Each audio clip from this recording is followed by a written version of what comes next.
don't know what to say next. Hi, my name's Chris and I was in and out of addiction for 21 years. Hi, my name's Barry Murphy and I come from Glasgow. I was in addiction for 20 years. As soon as I knew I was addicted to heroin, I was trying to get off it. So I started gang fighting in my area and hanging about with all the older people in my scheme. I tried everything that was known, 12-step fellowships, detox centres, drug workers, psychologists. None of it ever got me to a place where I was happy. All that stuff caught up with me when I was 26 and I was selling drugs at the time and I was stabbed multiple times and almost lost my life. I was in a dark place and my father had just died at that point. That was just the final nail in the coffin. The final thing that kind of broke me. By that point I'm crying out for help. That's when my life started to go really bad. That's when the demons really get a hold of me. I'm asking God, if there is a God, will you help me? And I saw the pain I'd put my family through. I saw my mum, she was just traumatised and I just couldn't even look at them. I was in that much shame and guilt. 2 days later, my wee mate phoned me and he says to me, listen, do you want to go to a Christian rehab? I was going through traumatic PTSD and I just progressed to any drug I could find to try and function, and I found myself homeless. And I says, aye, definitely. I tried every other avenue. So. And I was on the streets of Glasgow, started getting into the City Mission just to get something to eat. And he says to me, he came down to the City Mission in Glasgow. And I remember meeting David Harper, and I'd come across Christian people before and it was a bit heavy for me, but I remember David Harper just taking time to listen to me. He didn't bring like God and that into it. He was just speaking about how I was and express how I was feeling to him, which was good. So I went along there and I met Alfie McCracken. And Big Alfie really helped me out and he encouraged me to keep coming along. He gave me a bit of hope. I ended up meeting my daughter's mum. She came from Greenock, so I decided to move there. My plan was to try and change everything about me and expect me to change for it, but I was a problem. And so I went down there for a year. I stayed sober, but it was like white knuckle stuff. I was irritated all the time. I was struggling with my temper. My moods were low, my mental health was shot to pieces. So when I fell out with her, I ended up back in the hostel in Greenock, back on all the drugs I'd been on before, back in that cycle of life. Last October, I decided to take my own life twice because I'd tried and failed every time and I just couldn't take it anymore. And I phoned David Harper then and I just said to him, look, I need to get help here. He helped work with me and get me into the haven and I came in there in January. And Alfie had filled out the forms for me. He came down to the haven in Kilmacombe. By that point I was ready to go there through the mission's help, through Alfie's help.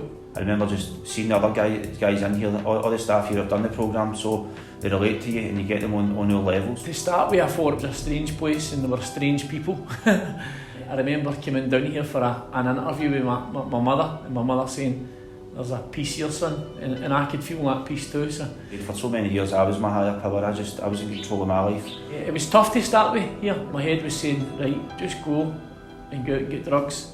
But my heart says, you're in the right place. I came in and I remember about 5 weeks in I started to get it. I started to pray a lot and I remember just things started to happen with me. It wasn't like a bolt of lightning experience for me, it was progression. So I started to pray about my family, restoration. Then within about 9 or 10 weeks my mum and that were all talking to me again, my sister and my brothers, and that was great.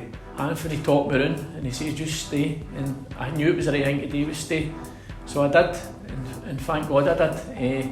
My life has completely transformed since that moment. My PTSD and my anxiety started to calm down and then started to find me again, because for so many years I was numb. I just hardened my heart so much. And I remember these two women singing and they were playing the piano and they were singing hymns. I encountered God that night. I embraced it with all my heart. As soon as I accepted God and Jesus into my life, something happened to me where I've just got a drive for life now. So God's been working on me like slowly but surely, but I'm getting there. Now I'm up here helping the guys and giving them the hope that I had. I just want to live and I've got hope, and because of what's happened to me, that's been placed in my heart to go out and help other people.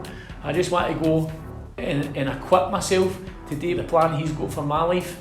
So going forward now for me, it'll be going to the Leadership Academy with Chris. And it was placed in my heart to go to Teen Challenge Leadership Academy down in Nottingham. For me, my heart lies with helping other people because I can relate to them and I've been there and I know what it's like. But in order for me to do that, I feel I need to equip myself better. It's a place where I can equip myself and get ready for leadership, and it'll mould me into the guy that God wants me to be so I can go out and be effective for Him. So that's the next stage of my journey. So going down there, we'll be out doing outreach and we'll be learning more about the Bible, about Jesus and His character, and learn to be better people, and so it's for me to grow as a person. I can see myself coming in and working in places like the Haven or the City Mission, wherever God's got planned for me. But what I do know is I'm going to help people because I know how it feels to be beat. Eventually I want to just come back to the community where I caused so much trouble and get down with the broken people and help them on their level and build relationships and like that and just help other people the way I got to help.